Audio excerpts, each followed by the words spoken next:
नमस्कार दोस्तों, स्वागत है आप सभी का एजुकेशन कैट 6 में। और आज हम बात करेंगे दो बड़े अपडेट के बारे में। एक अपडेट जिसका इंतज़ार आप लोग सभी कर रहे हैं, क्योंकि 9 सितंबर से आप लोग का एग्ज़ाम है, तो 7 सितंबर को पटना हाईकोर्ट का एक बड़ा फैसला आने वाला था, जिसको लेकर यहाँ पे एक अपडेट दिया गया है। इस वीडियो को ध्यान से देखिएगा, मैं आपको सारी चीज़ें अपडेट करूँगा। लेकिन जो एक दूसरा अपडेट है वो बहुत ही जल्दी और अभी थोड़ी देर पहले ऑफिशियल वेबसाइट पे उसको पब्लिश किया गया है, तो इसको जाके आप लोग चेक भी कर सकते हैं। आरआरबी का नोटिस जारी हुआ है। यहाँ पे कुछ तिथियों में बदलाव किए गए हैं। वो क्या बदलाव है मैं आपको वीडियो में चल के बताता हूँ। तो चलिए लेकर चलते हैं। सबसे पहले बिहार एसटीईटी एग्ज़ाम को लेकर जो पटना हाईकोर्ट ने अपडेट दिया है उसके बारे में बताएंगे। सबसे बड़ा फैसला कहने का मतलब यहाँ पे यही है कि एग्ज़ाम होगा, पर बिना सिलेबस का एग्ज़ाम होगा। आप लोग जाके एग्ज़ाम देना पड़ेगा, क्योंकि बिहार के छात्रों में वो आंदोलन करने वाला यह अब बात नहीं रह गया है।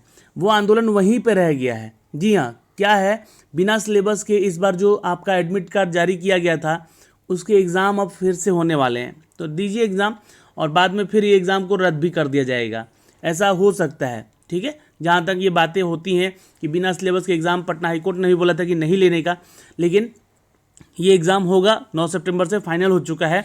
मैं आपको एक अपडेट दिखलाता हूँ दोस्तों। यहाँ पे चैनल पे अगर आप नए हैं तो ऐसी पल पल के अपडेट के लिए चैनल को सब्सक्राइब कीजिए, बेल आइकन दबा के, ताकि हर एक वीडियो का नोटिफिकेशन आप तक सबसे पहले हमारे चैनल के माध्यम से आपको जा सके। जी हाँ, और ये अपडेट आ रही है दोस्तों, यहाँ पे देख सकते हैं पटना हाईकोर्ट का आज ही एक अपडेट आया है। इस अपडेट में कहा गया है कि बिहार विद्यालय परीक्षा समिति 9 सितंबर से ही एग्ज़ाम लेगी। जी हाँ, 9 सितंबर से ही लेगी एसटीईटी का परीक्षा। पटना हाईकोर्ट ने रद्द की सभी याचिकाएं। ये याचिका डाली गई थी कि पिछले जो एग्जामिनेशंस हुए हैं वो एग्जामिनेशन में धांधली नहीं हुई है। अब उसको लेकर यहाँ पे पटना हाईकोर्ट में यहाँ पे याचिका दायर की गई थी। नहीं, यहाँ पे पेपर आउट हुए थे, यहाँ पे 10 बजे के बाद पेपर सबके हाथों में पहुँच चुका था। सोशल साइंस जो सब्जेक्ट है उसको लेकर बातें बहुत तीखी हुई। तो ये बोला गया कि अगर एक जगह पेपर आउट हुआ हो या फिर 10 जगह आउट हुआ, यहाँ पे कहने की बातें हैं कि आउट तो हुआ है, तो इसलिए इस एग्ज़ाम को रद्द कर दिया जाए और फिर से एग्ज़ाम लिया जाए। तो 9 सितंबर से आपके लिए एडमिट कार्ड भी जारी कर दिया गया है। देखिए, सरकार को यहाँ पता था कि ये जो है याचिका जो दायर की गई है इसमें यही होगा बात कि एग्ज़ाम रद्द होगा और इसके एग्ज़ाम लिए जाएंगे। इसलिए इन्होंने पहले से ही डेट भी अनाउंसमेंट किया था, पहले से ही इन्होंने यहाँ पे एग्जामिनेशन सेंटर्स भी अलाउड कर दिए हैं। अब यहाँ पे जो भी छात्र या छात्राओं का एग्ज़ाम सेंटर है वो एक तो छात्राओं का तो खासकर दूर दूर रखा गया है ताकि वो कम पहुँच सकें, एग्ज़ाम कम दे सकें। उसके अलावा दिव्यांग कोटे के छात्रों को भी यहाँ पे मौका कम मिल सकता है, क्योंकि एग्जामिनेशन सेंटर ऐसे अल्टर जगह पे हैं, शायद उनको पहुँचना संभव नहीं होगा। दूसरी चीज़ ये कि एग्ज़ामिनेशन के लिए रेलवे अभी चालू नहीं हुई है बिहार में। आप सभी को पता है ना कि दूर दूर कोने में जाने के लिए भी आपको रेलवे की सबसे बड़ी ज़रूरत पड़ती है, वो बंद है, और उस बीच में ये एग्ज़ाम डेट है। अब मैं ये कह रहा हूँ कि आप सभी बिना जाए एग्ज़ाम बिना दिए, एक तो आप लोग दूर दूर सेंटर फेंक दिए, जिला वाइज अगर होम सेंटर देते तो शायद सभी को एग्ज़ाम दे पाते, कहीं ना कहीं किसी ना कोई व्यवस्था करके चले जाता। लेकिन दूर सेंटर है, इतना दूर है कि मतलब बस से जाने आने में एक तो यहाँ पे बहुत भीड़ रहेगी, दूसरा जाना कि बस से आने जाने में कितना टाइम टेकन होगा, एक दिन पहले लोग जाएंगे। कोविड-19 के चलते हर जगह होटल्स वगैरह भी बंद हैं, रुकेंगे कहाँ पे। ये बहुत सारी तथ्य हैं यहाँ पे जो कि इस एग्ज़ाम को, जी हाँ, बस एक तरह से कह रहे हैं कि यहाँ पे सिर्फ अपनी औपचारिकता निभा रहे हैं ये लोग कि एग्ज़ाम ले लेना है। तो यहाँ पे ये फैसला आ चुका है दोस्तों। जी हाँ, पटना हाईकोर्ट का फैसला महत्वपूर्ण फैसला है ये, और स्पष्ट कर दिया गया है कि बिहार में जो सेकेंडरी सीनियर टीचर्स की एलिजिबिलिटी टेस्ट 9 सितंबर से होकर ही रहेगा। ये यहाँ पे देखिएगा, इसमें बोला गया है कि जस्टिस अनिल कुमार सिन्हा ने एकल पीठ में पंकज कुमार सिंह और अन्य द्वारा दायर किए गए याचिकाओं को सोमवार को अपना फैसला इस मामले में सुनाया। एकल पीठ में मामला में सुनवाई पूरी तरह से फैसला सुरक्षित कर लिया गया था, और यहाँ पे बोला गया कि बिहार विद्यालय परीक्षा समिति ने पूर्व में एलिजिबिलिटी टेस्ट को रद्द करके नए सिरे से परीक्षा लेने का निर्णय लिया था। समिति ने इसी निर्णय को चुनौती देते हुए यह याचिका दायर किया और पूर्व में ली गई परीक्षा परिणाम को घोषित करने की मांग की गई थी। लेकिन यहाँ पे आपका रिजल्ट घोषित नहीं किया गया।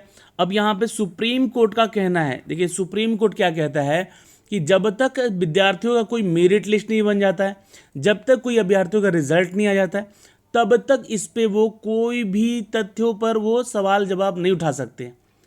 जी हाँ, तो यहाँ पे तो कोई रिजल्ट नहीं दिया गया था, इसलिए इनकी बातों को जो यहाँ पे याचिका दायर की गई थी पंकज कुमार और अन्य के द्वारा, ये याचिका को यहाँ पे खारिज कर दिया गया।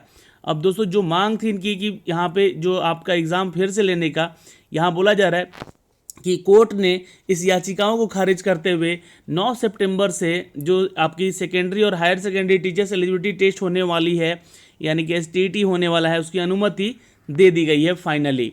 तो ये होना ही था, इसलिए यहाँ पे डेट भी पहले से निकाले गए, इसलिए यहाँ पे आपको एग्जामिनेशन सेंटर्स भी निकाले गए। तो ये सारी बातें हुई हैं आज यहाँ पे, इसको सुरक्षित इसीलिए रखा गया था। और कुछ छात्रों ने यहाँ पे अपील किया था कि इसके एग्ज़ाम रद्द किए जाए, भाई पेपर आउट हुआ है, जाहिर सी बात है इसको रद्द होना चाहिए। और लेकिन यहाँ पे एक बहुत बड़ा गलती हुआ है कि सिलेबस क्यों नहीं दिया गया। जब सिलेबस की बात हुई तो सिलेबस का कोई मैटर नहीं उठाया, और बात हो रही थी जब यहाँ पे 3 घंटे की सुनवाई चली थी, 3 घंटे से ज़्यादा की सुनवाई हुई थी और इसको सुरक्षित रखा गया था इस फैसले को, तो उसमें भी जब बातें हुई तो बोला जा रहा था कि सोशल साइंस का आउट ऑफ सिलेबस पूछा गया। तो सिलेबस तो बताइए कहाँ है, आप जो 2011 का सिलेबस पैटर्न है क्या उस पर एग्ज़ाम ले रहे हैं? तो उसके एग्ज़ाम पैटर्न पे तो फिर यहाँ पे बहुत सारे ऐसे सब्जेक्ट नए जुड़े हैं जैसे कि कंप्यूटर साइंस, तो कंप्यूटर साइंस का सिलेबस कहाँ है ये हमें बताइए। तो अगर आप 2011 का पैटर्न का सिलेबस पे एग्ज़ाम ले रहे हैं तो उसके बाद यहाँ पे जो कुछ नए सब्जेक्ट को जो हम लोग ऐड कर रहे हैं, उन नए सब्जेक्ट्स का यहाँ पे कहाँ है सिलेबस? हम पूछते हैं कंप्यूटर साइंस का सिलेबस कहाँ है, ये हमें बताइए, ताकि वो छात्र जो है एग्ज़ाम दे सके अपना। लेकिन कोई सिलेबस की यहाँ पे ना तो ऑफिशियल वेबसाइट पे अपडेट है और ना ही इसकी कोई सिलेबस दी गई है। तो आगे जो चर्चा होगी ये आप लोग भी सभी जानते हैं, सिलेबस की मांग करें। जी हाँ, सरकार कैसे सिलेबस देगी, ट्विटर पर जाइए, ये कैंपेन उठाइए, चलाइए, यहाँ पर STT सिलेबस चाहिए। और सिलेबस अब देकर करेंगे क्या? एग्ज़ाम तो 9 तारीख से शुरू हो जाएगा और बहुत सारे छात्रों का एग्ज़ाम है, जी हाँ, 9 सितंबर से लेकर 21 सितंबर के बीच में। अब देखिए क्या होता है इसके बाद। यहाँ पे कोर्ट अपना जो high court, Patna high court अपने फैसले से मुकरता है या फिर अपने फैसले पर अड़ा रहता है, क्योंकि ये तो बात जरूर आएगी कि बिना सिलेबस के आप एग्ज़ाम ले रहे हैं, यहाँ पे बात आगे बढ़ेगी। इससे पूर्व इस परीक्षा में भर्ती की गई अनियमितताओं के कारण बिहार स्कूल परीक्षा बोर्ड ने पिछले ली गई परीक्षाओं को रद्द करके नए सिरे से परीक्षा लेने का निर्णय खुद लिया था। बोर्ड के इस निर्णय की चुनौती दी गई थी जिसे कि कोर्ट ने नहीं माना। तो यहाँ पे दोस्तों ये अपडेट था यहाँ पे जो कि आपको मैंने बताया है इस न्यूज़ के माध्यम से। और ये हुआ STT का खबर। जी हाँ, बिहार STT खबर जो कि आज प्रभात खबर में इसको अभी अभी थोड़ी देर पहले अपडेट किया गया है, देख सकते हैं यहाँ पे। ये 2:48 पर अभी दोपहर में अपडेट आया था, तो मैंने सोचा कि आप तक ये पहुँचा दिया जाए भाई। ठीक है, तो ये एक अपडेट है दोस्तों जो आप तक पहुँचना जरूरी था। अब बात करते हैं दोस्तों यहाँ पे, जी हाँ, सिलेबस की, किसकी, सॉरी, यहाँ पे बात करते हैं अब हम लोग एग्जामिनेशन डेट की IBPS की। IBPS यानी कि institute of banking personal selection board, ये इन्होंने क्या हुआ था दोस्तों कि एक इंपॉर्टेंट नोटिस जारी किया है आज नोटिस जारी करके क्या बताया कि जो 12 और 13 सितंबर को आपके एग्जामिनेशन है RRB के, जी हाँ, RRB के एग्जामिनेशन है IBPS PO के, समझ रहे हैं ना, उसका 2 डेट सिर्फ कैंसिल किया गया है। उस 2 डेट को पोस्टपोन किया गया, अभी आगे की डेट में उसको मेंशन किया जाएगा। ठीक है, तो ये बात है, सिर्फ 2 डेट। मैं आपको फिर से एक बार मेंशन कर देता हूँ यहाँ पे कि जो भी आपका 10 अगस्त को एक डिटेल दिया गया था एग्जामिनेशन के लिए, मैं पूरा वो दिखला देता हूँ आपको। पहले तो ये देखिएगा, ये पुराना जो आपका एग्जामिनेशन टेंटेटिव डेट दिया गया था, इसमें प्रीलिम्स का डेट 12 सितंबर और 13 सितंबर को यहाँ पे दिया गया था, ये देखिएगा।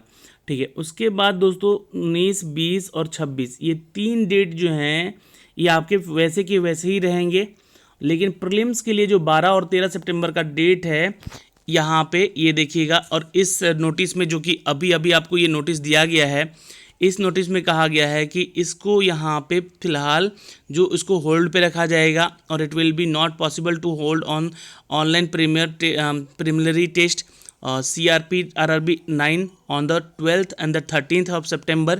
तो ये डेट को शायद एक्सटेंड किया जाएगा यहाँ पे। Receive date will be the posted on the authorised IBPS website. इसका ऑफिशियल वेबसाइट पे दोनों ही डेट के जो एग्ज़ाम हैं वो जल्द ही मेंशन किए जाएंगे। तो यहाँ से दोस्तों ये एक नया अपडेट था ऑफिशियल, जो कि मैंने आपको दिखला दिया कि आपके जो एग्ज़ामिनेशन डेट हैं 12 और 13 सितंबर का वो कैंसिल किया जाता है, यहाँ पे पोस्टपोन किया जाता है। अब जो है आपका एग्ज़ाम जो होगा दोस्तों, हो सकता है कि इसका डेट एक्सटेंड करके आगे बढ़ाया जाए। क्यों कैंसिल हुआ है? तो देखिए, देश भर में जो रेलवेज़ हैं वो अभी शुरू नहीं हुए हैं, और वो 12 तारीख से शायद शुरू हो सकते थे, लेकिन 12 तारीख से अभी शुरू होंगे तो उस दिन बहुत भीड़ होगी। और जो छात्र आरआरबी का एग्ज़ाम वगैरह देते हैं तो ये अदर स्टेट में भी जाते हैं एग्ज़ाम देने, तो अदर स्टेट का सेंटर भी देते हैं ये लोग, तो इसलिए इस चीज़ को लेकर इसको पोस्टपोन किया गया है। लेकिन ये चीज़ बिहार नहीं समझ रहा है। जी हाँ, 9 सितंबर से एग्ज़ाम है और बिहार में कोई भी यहाँ पे एग्ज़ामिनेशन जो है, आप एक शहर से दूसरे शहर में जाने के लिए बसेस का यहाँ पे उपयोग करेंगे, लेकिन बसेस में इतनी भीड़ होगी, इतना गैदरिंग होगा, और ख़ासकर जो परेशानियाँ होंगी वो महिला छात्राओं और दिव्यांग छात्रों को होने वाला है, जिनके सेंटर काफ़ी दूर दूर फेंके गए हैं। तो उनके एग्ज़ामिनेशन सेंटर को लेकर कोई बात नहीं की गई अभी तक फ़िलहाल, लेकिन आगे देखते हैं क्या होता है। अब आज तो 7 तारीख ख़त्म हो चुका है, कल 8 है और परसों 9 है। तो कल से जिन छात्रों का, परसों से जिनके छात्रों का एग्ज़ाम है वो अपने घरों से निकलें अब। जी हाँ, अगर एग्ज़ाम देना है तो, अन्यथा छूट सकता है एग्ज़ाम, क्योंकि दूर जिनका सेंटर है वो कैसे जाएंगे, वो अपना सुविधा खुद देखें। अब सरकार इन पे कोई भी यहाँ पे बातें नहीं कर रही इनकी ऊपर। ये हुई है 2 खबर दोस्तों जो कि मैंने आपको इस वीडियो के माध्यम से बताए हैं। बाकी जो भी अपडेट आते हैं मैं आप तक शेयर करूँगा जल्द ही। जी हाँ, बाय बाय, टेक केयर, ध्यान रखिएगा अपना और अपने परिवार का।